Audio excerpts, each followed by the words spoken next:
Kolkata doctor rape and murder కేసులో కొత్త twist.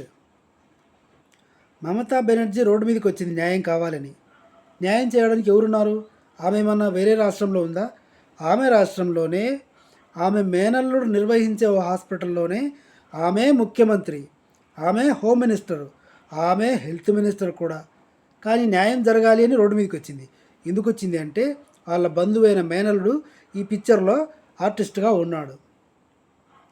పరువు పోతుంది అన్న ఉద్దేశంతో సాక్ష్యాలను తారుమారు చేయడం కోసం ఆ ప్రిన్సిపాల్ చనిపోయిన వ్యక్తి తల్లిదండ్రులు వస్తే 3 గంటలు చూడనివ్వలేదు ఈ శవాన్ని కూడా. పోలీస్ వాళ్ళను కూడా రానివ్వలేదు. టోటల్గా అసలు విషయం ఏంటంటే సంజయ్ రాయ్ని ఒక ఆర్టిస్ట్గా వాడుకున్నారు. సంజయ్ రాయ్ ఒక్కడే క్రూరంగా చంపి కాళ్ళు చేతులు విరిచేసి ఇంత ఘోరంగా ఒక వ్యక్తి చేయలేడు. 5-6 వ్యక్తులు కలిసి చేస్తే తప్ప అంత బ్రూటల్గా వ్యక్తి చనిపోడు. మిగతా వ్యక్తులు ఎవరన్నది సంజయ్ రాయ్ చెప్తే తప్ప ఎవ్వరికీ తెలియదు. కానీ సిబిఐ విచారణలో మమతా బెనర్జీ బంధువైన మేనల్లుడు ఈ సీన్లో భాగంగా ఉన్నాడు. అందుకే మమతా బెనర్జీ ఓవర్ యాక్షన్ చేసింది, విషయం బయటికి వెళ్ళకూడదు అనే ఉద్దేశంతో. ఆ లేడీ డాక్టర్ తల్లిదండ్రులు వచ్చినప్పుడు కూడా సాక్ష్యాలను తారుమారు చేయాలి. తారుమారు కాదు, అసలు సాక్ష్యాలు ఏవి దొరకకుండా ఉండడానికి వాళ్ళ తల్లిదండ్రులకు ఏం చెప్పారు? ప్రిన్సిపల్ అసిస్టెంట్ ఫోన్ చేసి మీ అమ్మాయికి ఆరోగ్యం బాగాలేదు అని ఒకసారి చెప్పాడు. ఆ తర్వాత 1 గంట తర్వాత మీ అమ్మాయి సూసైడ్ చేసుకొని చనిపోయింది అని చెప్పాడు. దీని అర్థం ఏంటి? ఆత్మహత్య చేసుకొని చనిపోయింది, మాకేం సంబంధం లేదు, వచ్చి శవాన్ని తీసుకెళ్ళండి అనే ఉద్దేశంతో చెప్పాడు. అక్కడికి వచ్చాక చూస్తే అది మర్డర్.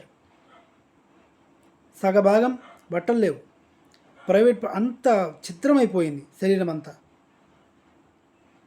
దీనంతటి కారణం మమతా బెనర్జీ మేనల్లుడా, సంజయ్ రాయా అన్న వివరాలు తెలిసి ఉండాల్సి ఉంది. అసలు ఎందుకు జరిగింది అంటే ఈ హాస్పిటల్లో, ఆర్జికర్ హాస్పిటల్లో డ్రగ్స్ దందా నడుస్తుంది. చనిపోయిన శవాల మీద కూడా అత్యాచారాలు చేయిస్తూ డబ్బులు తీసుకుంటున్న వాళ్ళు ఉన్నారు. ఒక బ్రోతల్ హౌస్గా మారిపోయింది హాస్పిటల్. డ్రగ్స్ దందా, పోర్నోగ్రఫీ, బ్లూ ఫిలిమ్స్ ఇలాంటి పనికిమాలిన కార్యక్రమాలు ఎన్నో జరుగుతున్నాయి. కాబట్టి ఈ విషయాలు ఈ లేడీ డాక్టర్ బయట పెట్టాలని చూసింది. ఇది తెలిసిన తన ఫ్రెండ్స్, వద్దు నువ్వు ఇలా చేస్తే నిన్ను మేనేజ్మెంట్ చంపేస్తుంది, ఆల్రెడీ 2 చనిపోయారు, వాళ్ళు ఎలా చనిపోయారు, ఎందుకు చనిపోయారో కూడా బయటికి తెలీదు, నువ్వు కూడా అలాగే అవుతావు, వద్దు, ఓ 2 ఇయర్స్ ఆగితే మన సర్టిఫికేట్ మనకు వస్తుంది, హ్యాపీగా మనం బతకొచ్చు అని చెప్పారు. కానీ ఈ లేడీ డాక్టర్ వినలేదు, బయట పెట్టాలని చూసింది. ఈ విషయం తెలుసుకున్న నిర్వాహకులు కట్ చేస్తే మొన్న ఏం జరిగిందో అది చేసి చూపించారు. సూసైడ్ చేసుకుంది అని నమ్మించడానికి చూశారు, కానీ అది జరగలేదు. సిబిఐ చాలా సీరియస్గా తీసుకుంది.